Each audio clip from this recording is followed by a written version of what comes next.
গ্রেফতার। ঘুষ নিতে গিয়ে 10 লক্ষ টাকা সহ একেবারে হাতে নাতে পাকড়াও। ধৃত ডাক্তার তপন কুমার জানা মুর্শিদাবাদ মেডিকেলের অ্যানাটমি বিভাগের প্রধান। তাকে কলকাতা থেকে গ্রেফতার করেছে সিবিআই।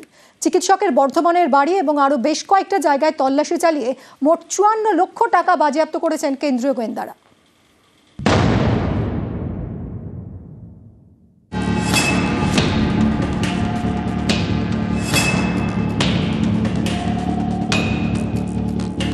চিকিৎসকের বাড়িতে সিবিআই হানা।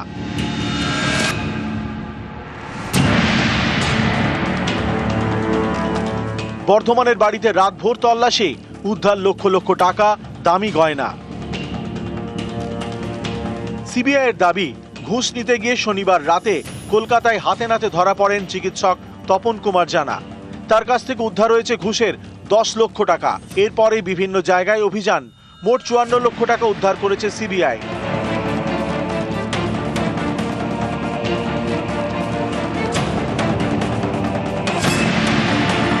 ডাক্তার তপন কুমার জানা মুর্শিদাবাদ মেডিকেলের অ্যানাটমি বিভাগের প্রধান, ন্যাশনাল মেডিকেল কমিশনের মূল্যায়ন কমিটির সদস্য। এই কমিটি দেশের বিভিন্ন বেসরকারি মেডিকেল কলেজের মূল্যায়ন করে। সেই মূল্যায়নের ভিত্তিতে মেডিকেল কলেজগুলিকে টাকা দেয় কেন্দ্রীয় সরকার। অভিযোগ, পদের অপব্যবহার করে কর্ণাটকের একটি বেসরকারি মেডিকেল কলেজকে সুবিধে পাইয়ে দিতে গিয়েছিলেন তপন কুমার। তার বিনিময়ে 10 লক্ষ টাকা ঘুষ। এই ঘুষ নিতে গিয়ে কলকাতায় হাতে নাতে পাকড়াও। সিবিআই এর জালে মুর্শিদাবাদ মেডিকেলের ডাক্তার। চিকিৎসক তপন কুমার জানাকে গ্রেপ্তার করেছে সিবিআই। কেন্দ্রীয় গোয়েন্দারা শনিবার বিভিন্ন জায়গায় তল্লাশি চালান। বর্ধমান শহরের মিঠাপুকুরের হাতিশালে ডাক্তার জানার বাড়ি, এখানেও রাতভর তল্লাশি চালায় সিবিআই। তখন বাড়িতে ছিলেন চিকিৎসকের স্ত্রী সুস্মিতা জানা, তিনিও ডাক্তার, আরামবাগ মেডিকেলের রেডিওলজি বিভাগের অধ্যাপক। তাদের বাড়ি থেকে উদ্ধার হয় লক্ষ লক্ষ টাকা, সোনা এবং হীরের গয়না। বাজেয়াপ্ত করা হয় কম্পিউটারের হার্ড ডিস্ক এবং প্রচুর নথি। ওনাদের সার্চ ওয়ারেন্ট নিয়ে এসেছিলেন যে আমরা একটা সার্চ করবো, আমাদের এই ইয়ে আছে, মানে এই অর্ডার আছে আর কি। কি কারণে কিছু করেছে না, সেই কিছু আমি জানি না। ডক্টর তপন কুমার জানা, উনি কি মুর্শিদাবাদ মেডিকেল কলেজের অ্যানাটমির এই আছে? ওর সঙ্গে যোগাযোগ হয়নি। আপনি কি ম্যাম রেডিওলজি ডিপার্টমেন্টে আরামবাগ মেডিকেল কলেজে আছেন প্রফেসর? এই 10:30-15 রাত্রি। আর গেলেন তখন সকালে? সকালবেলা ঘুম থেকে উঠে দোকান খুলতে আসার সময় আমি শুনলাম যে এরকম ব্যাপার, কিডনি পাচার না কিছু হয়েছে। ওনার বাড়ি থেকে 24 লক্ষ টাকা পুলিশ নিয়ে গেছে, হিরে গয়না যাবতীয় আরও অনেক কিছু সরঞ্জাম নিয়ে গেছে। ব্যাংকের অ্যাকাউন্টে নাকি কোটি কোটি টাকা শুনলাম। রবিবার চিকিৎসক তপন কুমার জানাকে তোলা হয় ব্যাংশাল আদালতে।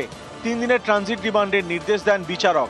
ডাক্তার জানাকে দিল্লি নিয়ে যাচ্ছে সিবিআই, সেখানে তার বিরুদ্ধে মামলা দায়ের হয়েছে। নিউজ 18 বাংলা। হাতাহাতি, ভাঙচুর, পুলিশের লাঠিচার্জ, বহরমপুরে সমবায় সমিতির ভোট ঘিরে তুমুল উত্তেজনা। তৃণমূল ও কংগ্রেসের মধ্যে সংঘর্ষ, দুই পক্ষেরই কয়েকজন জখম, বেশ কয়েকজনকে আটক করেছে পুলিশ।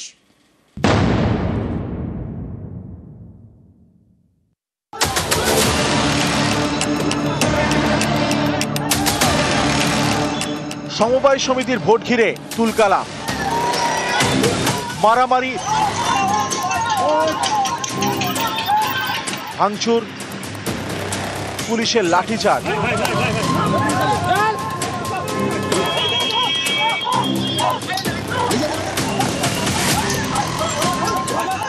সমবায় সমিতির ভোট ঘিরে উত্তেজনা মুর্শিদাবাদে।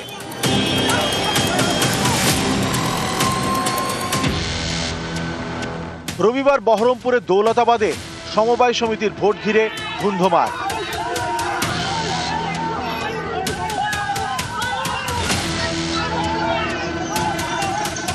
সংঘর্ষে জড়ায় কংগ্রেস এবং তৃণমূল, মাটিতে ফেলে চলে মারধর।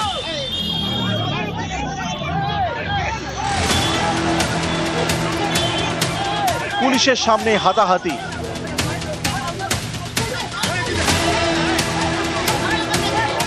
কেউ কেউ পুলিশের সঙ্গে বচসায় জড়ান। পরিস্থিতি নিয়ন্ত্রণে লাঠিচার্জ করে পুলিশ।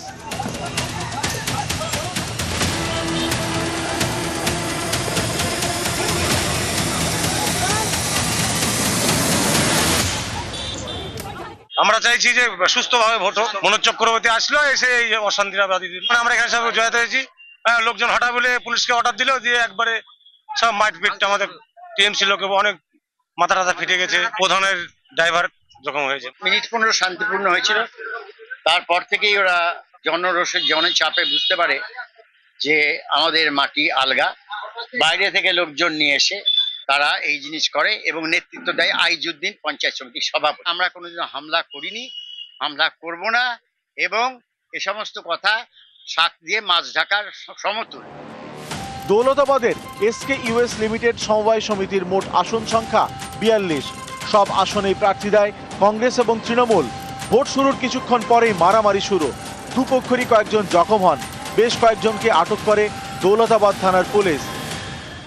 নির্বাচন করতে দেওয়া হবে না, নির্বাচনে অংশগ্রহণ করতে দেওয়া যাবে না, ওটা বাংলাতে এরকম চলছে। ঠিক স্বাভাবিকভাবে এখানে মহারাজপুর যে কৃষি উন্নয়ন সমিতি, সেখানেও নির্বাচন হচ্ছিল। তৃণমূলের দুষ্কৃতিকারীরা চেষ্টা করছে যাতে মানুষ ভোটে অংশগ্রহণ করতে না পারে। তারা পরিকল্পনা করে আমাদের যে টেন্ট, সেই টেন্টের চেয়ার টেবিল ভাঙচুর করেছে, আমাদের কংগ্রেসের কর্মীদেরকে মারধর করেছে। আমার মতো ব্যক্তি আমার বিধানসভা এলাকাতেও অনেক এইসব ব্যাপারে আছে, সমবায় আছে, সোসাইটি আছে। তো সেই সব নির্বাচনে আমরা কোনোদিন জোর খাটানোর কোনো প্রয়োজন হয়নি। তা হচ্ছে মানুষকে ভালোবেসে মানুষের এলাকার উন্নয়নের স্বার্থে এইসব নির্বাচনগুলো করতে হয়। কাজে উনি কেন সেখানে জোর খাটাচ্ছেন এই ব্যাপারে উনি ভালো বলতে পারবেন, আমি এই ব্যাপারে কোনো মন্তব্য করব না। সমবায় সমিতির ভোট ঘিরে এমন ধুন্ধুমার গত মার্চে দেখা গিয়েছিল পূর্ব মেদিনীপুরে। সমবায় সমিতির ভোট ঘিরে উত্তেজনা ছড়ায় কাঁথি, রামনগর এবং এগরায়। এর আগে গত বছরের ডিসেম্বরে কাঁথিতে সমবায় ব্যাংকের ভোটে কেন্দ্রীয় বাহিনী নামাতে হয়। সুপ্রিম কোর্টের নির্দেশে কন্টাই কোঅপারেটিভ ব্যাংকের ভোটে নামানো হয় আধা সেনা। এবার মুর্শিদাবাদের বহরমপুরের সমবায় সমিতির ভোট ঘিরে তুলকালাম। মুর্শিদাবাদ থেকে প্রণব বন্দ্যোপাধ্যায়, নিউজ 18 বাংলা।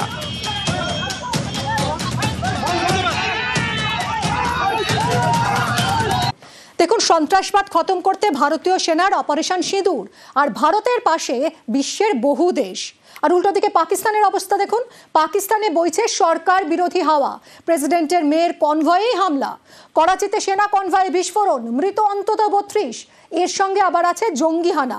যে পাকিস্তান জঙ্গিদের কোলের ছেলে করে রাখে, সেই পাকিস্তানেই 2024 সালে জঙ্গিহানায় মৃত্যু হয়েছে 2500-এরও বেশি। চাঞ্চল্যকর রিপোর্ট মার্কিন সংস্থার।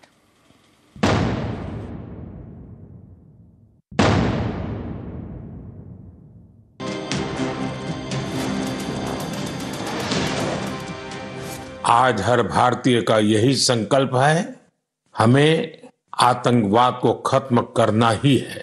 ऑपरेशन सिंदूर के दौरान हमारी सेनाओं ने जो पराक्रम दिखाया है, उसने हर हिंदुस्तानी का सिर ऊंचा कर दिया है।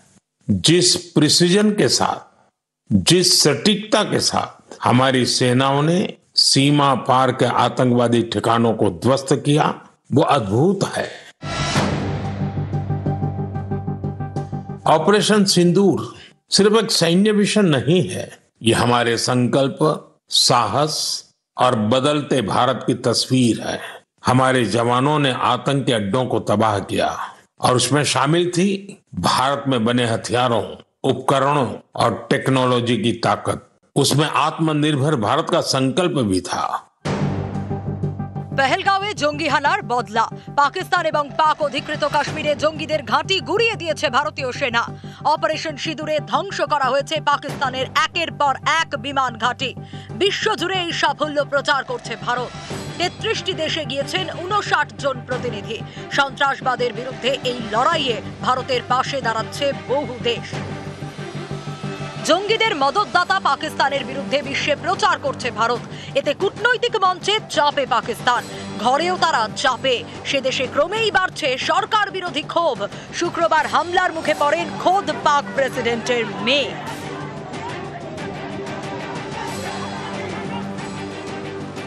পাকিস্তানের প্রেসিডেন্ট আসিফ আলী জরদারি, তার মেয়ে আসিফা ভুট্টো পাকিস্তান পিপলস পার্টির সাংসদ। করাচি থেকে নওয়াবশাহ যাওয়ার পথে তার কনভয়ে লাঠি পাথর নিয়ে হামলা চালানো হয়। সিন্ধু নদের উপর সরকারি প্রকল্পের বিরোধিতায় এই হামলা চালান স্থানীয়রা। করাচিতে পাক সেনার কনভয়ে বিস্ফোরণ, নিহত কমপক্ষে 32, জখম বহু। করাচি কোয়েটা হাইওয়েতে সেনা কনভয় যাওয়ার সময় বিস্ফোরণ ঘটে। পাক সেনাবাহিনীর বাস সহ 3টি গাড়ি উড়ে যায়। এই বাসে সেনা জওয়ানদের পরিবারের সদস্যরা ছিলেন। করাচি বিস্ফোরণের পিছনে কি বালুচ লিবারেশন আর্মির হাত রয়েছে? প্রশ্নটা উঠছে, কারণ শনিবার পাকিস্তানের কালাত এলাকায় সেনা কনভয় বিস্ফোরণে 5 সেনার প্রাণ যায়। এই আইইডি বিস্ফোরণের দায় স্বীকার করে বালুচ লিবারেশন আর্মি। শনিবার ভোরে বালুচিস্তানে এক সাংবাদিককে গুলি করে খুন করা হয়। নিহত সাংবাদিকের নাম লতিফ বালোচ। বিএলএর দাবি, পাক সেনার মদতে সাংবাদিকের বাড়িতে ঢুকে তাকে খুন করে জঙ্গিরা। গত ফেব্রুয়ারিতে এই লতিফ বালোচের 8 আত্মীয়কে সেনা ক্যাম্পে তুলে নিয়ে গিয়ে খুন করা হয়। মাস 3 পরে নিজের বাড়িতেই খুন সাংবাদিক লতিফ বালোচ। জঙ্গি তৈরির কারখানা গড়ে পাকিস্তান, অথচ সেই পাকিস্তানি জঙ্গি হামলা হয়, বহু প্রাণ যায়, তবু পাকিস্তান শিক্ষা নেয় না। আমেরিকার গোয়েন্দা সংস্থার রিপোর্ট অনুযায়ী 2024 সালে জঙ্গি হানায় পাকিস্তানে মৃতের সংখ্যা 2500-এর বেশি। 7 জন চীনা নাগরিকও প্রাণ হারান। চীনের সঙ্গে বরাবরই পাকিস্তানের সুসম্পর্ক। চীনা অস্ত্রের ভরসায় যুদ্ধজিগির তোলে পাকিস্তান। মার্কিন গোয়েন্দা সংস্থার রিপোর্টে বলা হয়েছে, প্রতি বছর যৌথ মহড়া করে চীন এবং পাক সেনা। গত বছরের নভেম্বরে দুই দেশের বায়ুসেনাও যৌথ মহড়া করে। এত কিছুর পরেও ভারতের কাছে বারবার ধাক্কা খেয়েছে পাকিস্তান।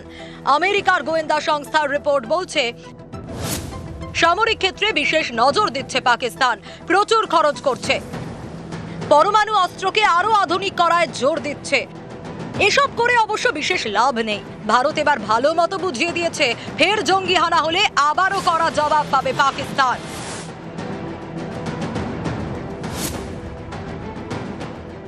कोई भी न्यूक्लियर ब्लैकमेल भारत नहीं सहेगा। न्यूक्लियर ब्लैकमेल की आड़ में पनप रहे आतंकी ठिकानों पर भारत सटीक और निर्णायक प्रहार करेगा। নিউজ 18 বাংলা।